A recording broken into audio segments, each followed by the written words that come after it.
Coy Renshaw had been trying to give the ox away for 4 minutes and could not get a hand out of a pocket. It was the 13th of September, 1997, a hot, bright Saturday on the Loudermilk Place, 4 miles east of Ellery, in Tullis County, Indiana. Renshaw had run better than 300 lots off that farm since 8 o'clock. And by 2 in the afternoon, the crowd was down to the people who stayed to the end. The last lot of the day stood out in the open on a cradle of crossties, where 2 men and a tractor had set it up at daylight because it had spent 31 years lying on its side in the fencerow behind the machine shed.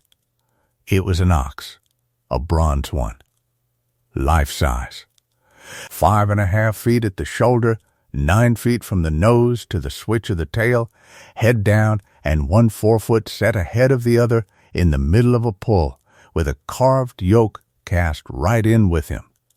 90 years of weather had taken the metal to the green-black of pond water in November, streaked chalk white where the rain ran off his shoulders. A hackberry sapling 3 inches through had grown up between his front legs out there in the honeysuckle, and the boys had to saw it off at the ground that morning before they could get a chain on him. Renshaw opened at $200, because a man has to open somewhere. He came down to $100. He came down to $60. Then he stood up on the tailgate of his truck and said, $40. 40 anywhere. I am not going to stand out here in the heat and beg you people for a cow.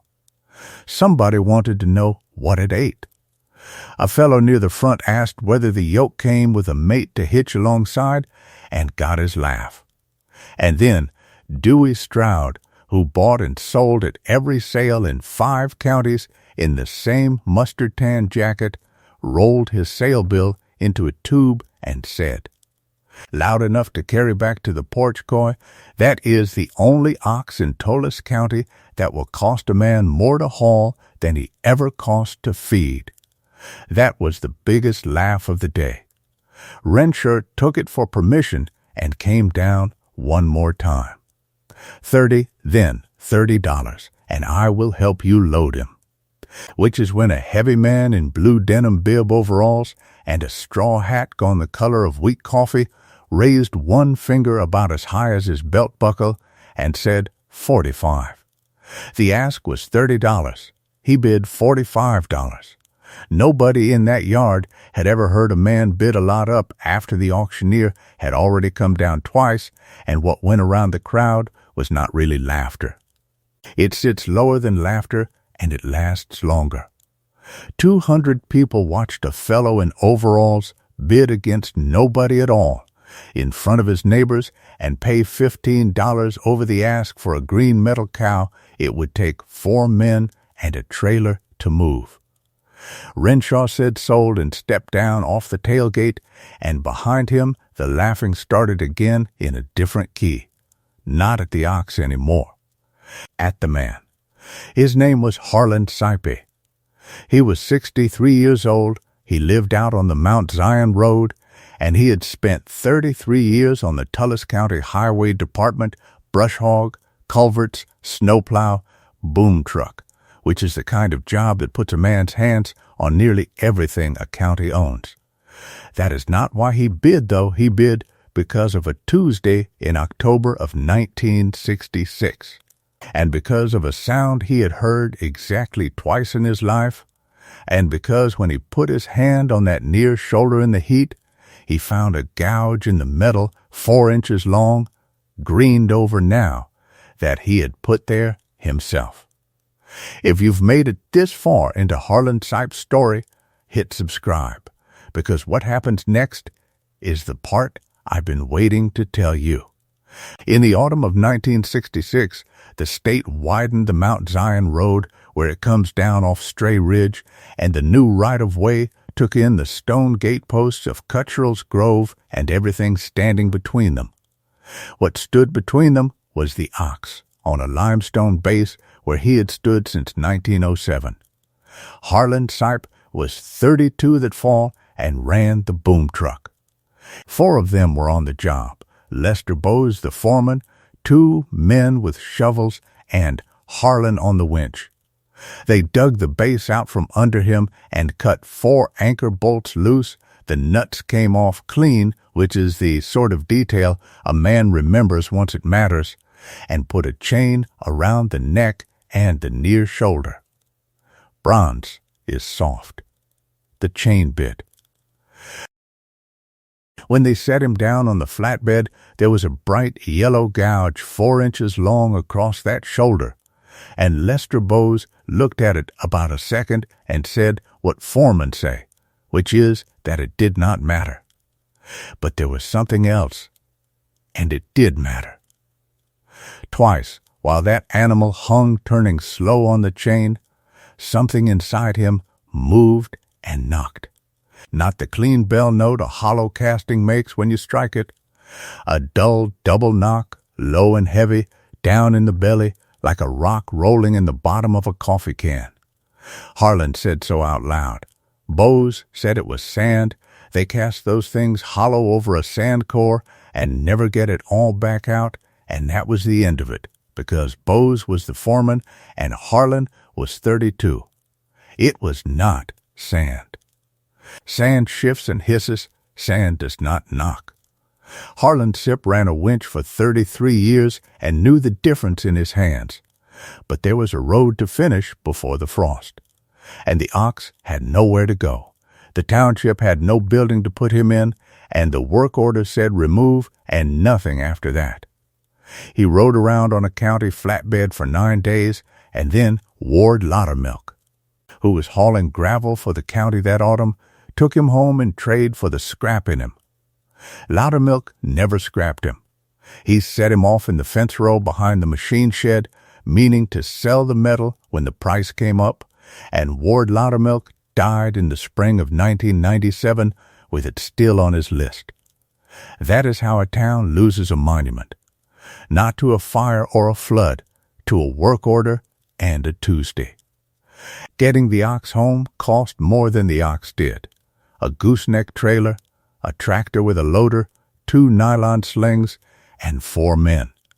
1,100 pounds of bronze and nothing about the shape of an animal that is convenient to lift. By Wednesday he stood in the north end of Harlan's machine shed under 4 work lights, honeysuckle still wound through his back legs. Verda Sipe, 40 years married to him, came out with the mail in her hand, looked up at him a while, and asked the only question she asked about that animal all winter. "What are you going to do with him, Harlan?" He said he was going to wash him. That is what he did from the middle of September nearly to Thanksgiving. Warm water, dish soap, cotton rags, no acid, no wire wheel, nothing that spins. He washed 31 years of fencerow and 90 years of weather off that animal a hand's width at a time, and what came up underneath was a piece of work. Every hair of the pole modeled separately, the wrinkle where the yoke bore on the neck, a fly the size of a thumbnail cast onto the point of the hip, and down on the flange his feet were cast to. 2 lines of raised letters, a sculptor's name, E.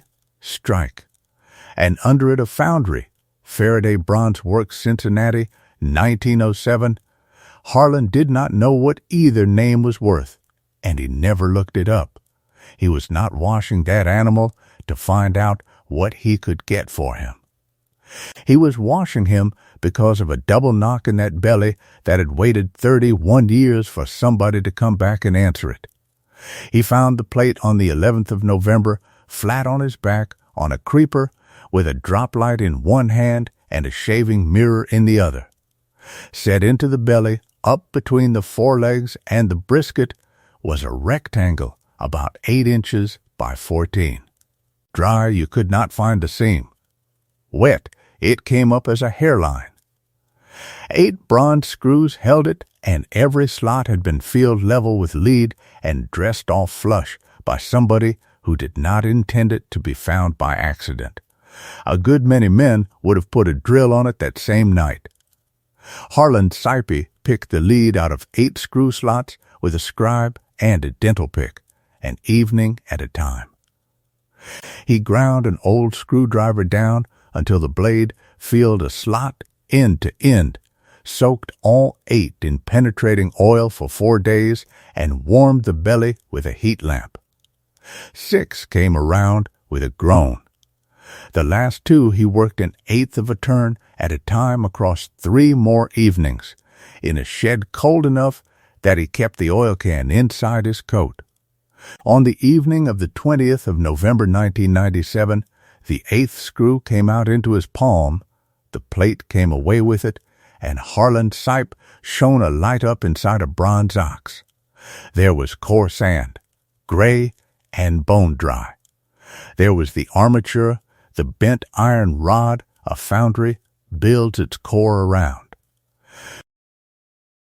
And there were 2 pieces of flat iron lying loose in the bottom of the belly, each a half moon about 4 inches across, worn thin along one edge and nail-holed along the other. Those were the knock. An ox does not wear a shoe like a horse, because his hoof is split. He wears 2 to a foot iron half-moons nailed either side of the cleft. Somebody had wired a worn pair inside that casting on purpose, and at some point in 90 years, one wire rusted through, and after that they lay loose in the belly and knocked whenever the world moved them. And wired to the armature above them, exactly where it had ridden since the year it was put there, was a copper tube, 20 inches long, 3 across, soldered shut at both ends, green as the outside of the animal. Harlan laid it on the kitchen table and then did the thing that tells you the most about him. He did not open it. He called Bernice Poff, who had been clerk of Ellery Township for 31 years, and asked whether she would drive out on Sunday and watch him open a copper tube. Because whatever was inside it, he did not care to be the only man in the county who had seen it come out. Bernice Poff asked him where a man gets a copper tube. He told her, wired inside the belly of the Cuttrell ox, which was standing in his machine shed. There was a long quiet on that line. Then Bernice Poff said, "Harlan, I know what is in it." She came out on Sunday with a 1907-minute book of Ellery Township on the seat beside her. He warmed one end of the tube with a propane torch until the old solder let go rather than cut it, and drew out 2 sheets of heavy linen-backed paper folded in 3. They were a deed. To make sense of that, I have to take you back to 1837 and to a yoke of red oxen named Buck and Bright. Elias Trabu broke the first ground ever turned in what is now Tullis County in the spring of 1837 on the flat above the cold spring, and his daughter Melinda was 5 years old and was carried out to watch him do it. She married a miller named Cuttrell, buried him in 1889, never had children, and by 1907 she owned the mill, 900 acres. And the 40 acres at Cold Spring, where her father cut that first furrow, oak and hickory with the spring at the head of it, where Ellery had held its homecoming and its 4th of July since before the war. In the autumn of 1907, she gave it away. She hired a Cincinnati man named Emil Strike to model the near ox of her father's team, and paid the better part of $4,000 to have him cast in bronze and set on a limestone base at the Grove Gate, and she deeded the ground to the trustees of Ellery Township and their successors for the use of the public forever, for a consideration of $1, and, the deed says this in so many words, the affection she bore the people of that township. Then she did the thing this entire story hangs on. She would not let the deed go to the courthouse. In 1889, she had watched her husband's family lose 200 acres of coal ground because a clerk filed a paper in the wrong book, and nobody found it for 11 years. She had no faith left in a recorder's office. So, on the 24th of October, 1907, at the Grove Gate, in front of the trustees and a brass band and a crowd the newspaper put at 600 people, she handed the folded deed to the township and told them where she wanted it kept. "Put it in the ox," she said. "A courthouse can lose a paper." And they did exactly that. A man down from the foundry took the belly plate off, wired the soldered tube to the armature, laid her father's ox shoes in beside it, screwed the plate back on, and ran lead into the slots. The township minute book for that day carries one line about it in the clerk's hand, ordered that the Cuttrell deed be laid in the monument as she requires. The trustee who took the deed out of her hand and passed it up to the foundry man signed it as a witness first.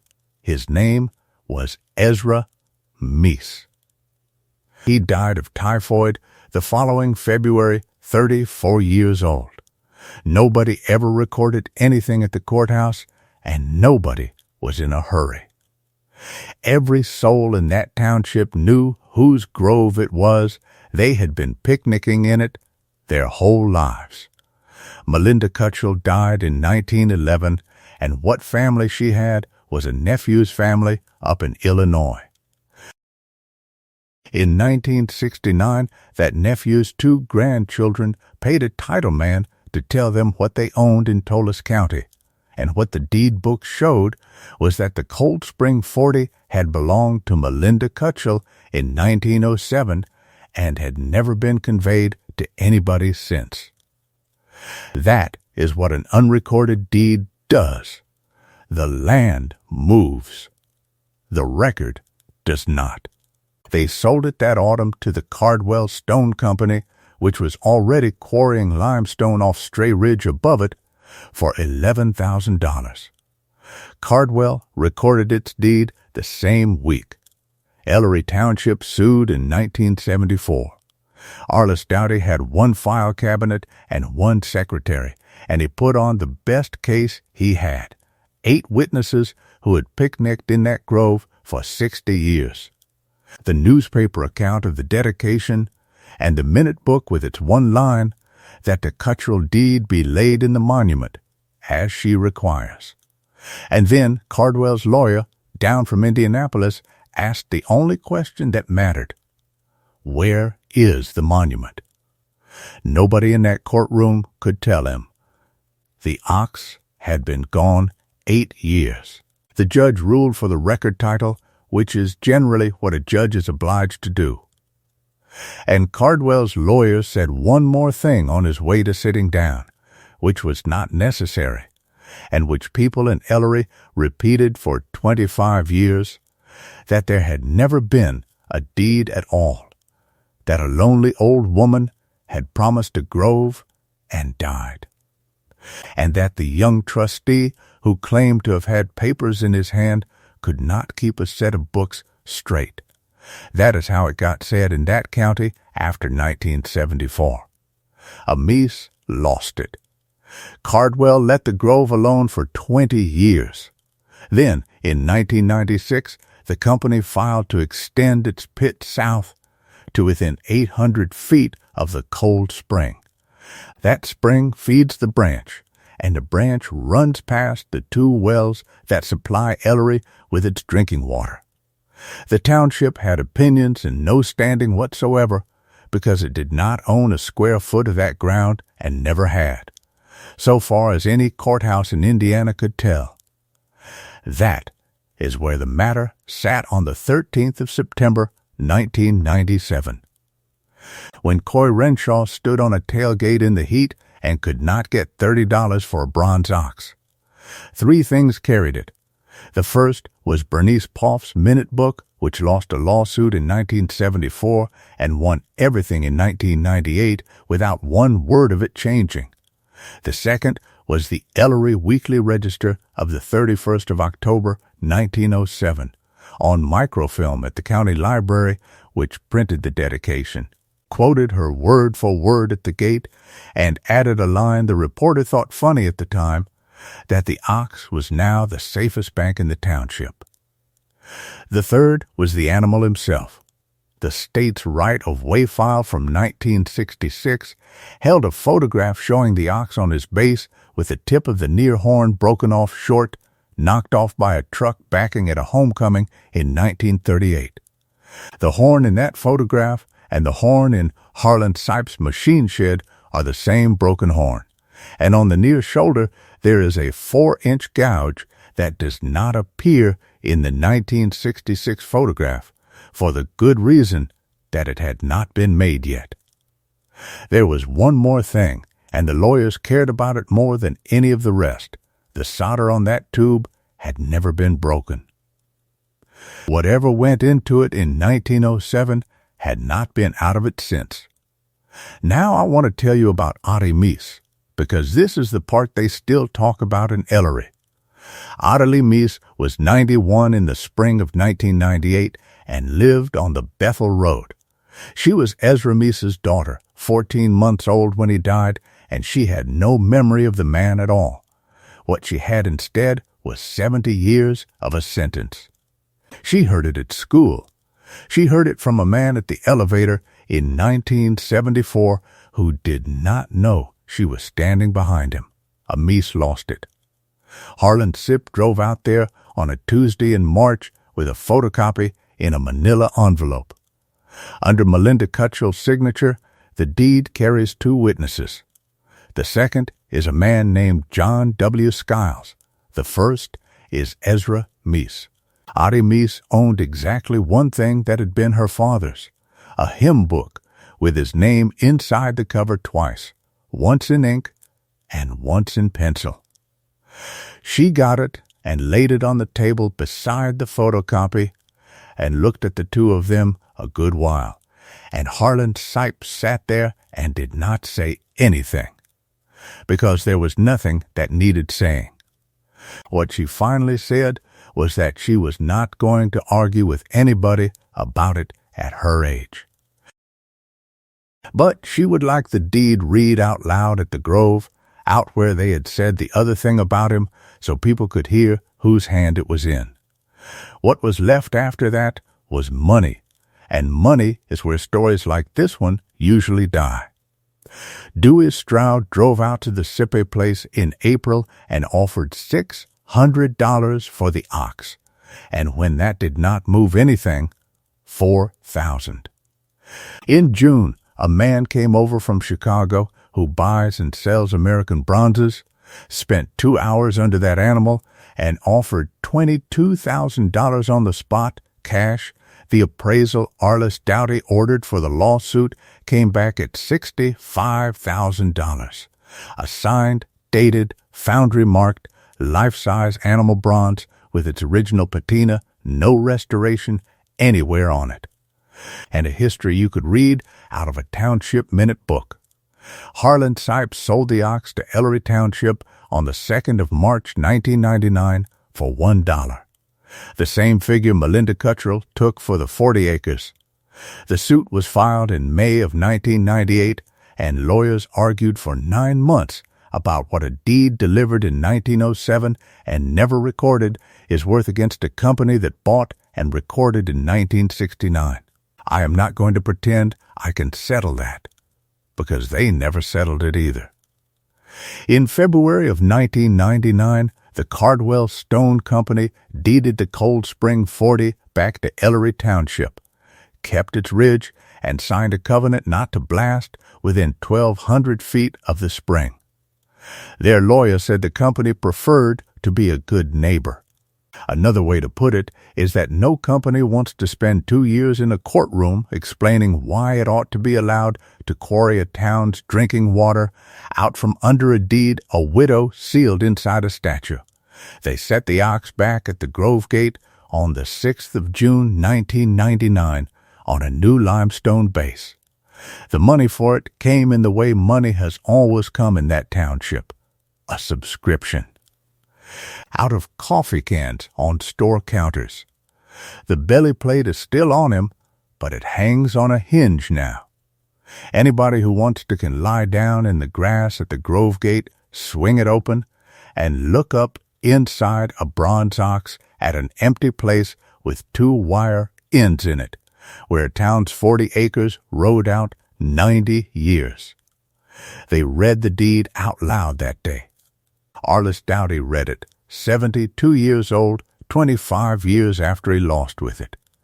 Audie Mies sat in a folding chair in the front row with the hymn book in her lap and heard her father's name read out as a witness in front of 400 people, and afterward a good many of them came by the chair. Dewey Stroud was there too, at the back in the mustard-tan jacket with his hat in his hand. And afterward he said the truest thing anybody said all day, that he had bid on something like 900 lots that year and hollered at exactly one of them, and the one he hollered at was the only one that had anything inside it. And here is what I keep coming back to about that animal. Melinda Cuttrell would not trust a courthouse. So she put her deed inside 1,100 pounds of bronze in the shape of an ox her father drove, on the theory that you cannot misfile an ox and you cannot lose one in the wrong drawer. She was right about the courthouse. What she did not count on was a work order, a road crew, and a fencerow. They lost the ox. For 31 years, the town of Ellery could not have told you within 4 miles where its own monument stood. And in every one of those 31 years, lying on his side in the honeysuckle with a hackberry grown up between his legs, the ox never once lost the deed. $40. 40. Anywhere. I am not going to stand out here and beg you people for a cow. There were 400 people who wanted what was inside that cow, and every last one of them was 4 miles away that afternoon, drinking water out of a spring somebody was fixing to sell out from under them. It cost $45. The price of an ox that costs a man more to haul than he ever cost to feed.